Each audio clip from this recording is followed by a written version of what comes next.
नमस्कार दोस्तों, आज का हमारा रिव्यू वीडियो है प्लास्टिक वेल्डिंग मशीन पर।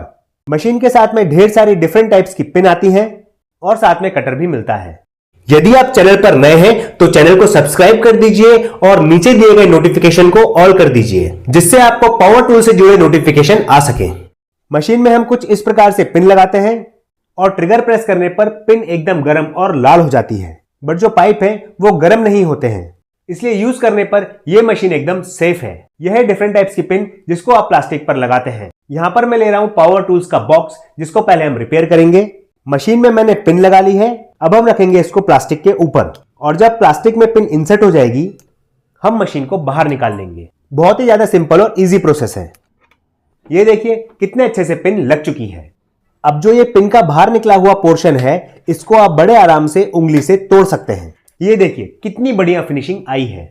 अब मैं यहां पर ले रहा हूं एक चेयर जो फ्रंट से टूट गई है। यहां पर पिन को लगाकर देखते हैं। बहुत बढ़िया तरीके से पिन लगी है।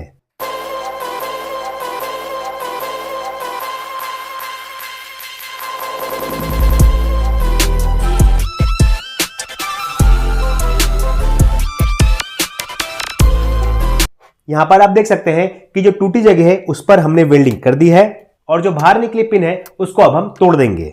और जो वेल्डिंग करते वक्त प्लास्टिक का रफ सरफेस हो गया था उसको हम थोड़ा सा पिन की मदद से फ्लैट कर देंगे। ये देखिए फ्रेंड्स, कितने अच्छे से हमने टूटी हुई चेयर को रिपेयर कर लिया है। बढ़िया मशीन है, इसका लिंक मैंने डिस्क्रिप्शन बॉक्स में दे के रखा है। और हाँ फ्रेंड्स, आप मेरे को इंस्टाग्राम पे ही फॉलो कर सकते हैं, दक्षु टेक्नो टिप्स, जिसका लिंक मैंने डिस्क्रिप्शन बॉक्स में दिया है। तो आज के वीडियो में बस इतना ही। Stay safe and keep watching.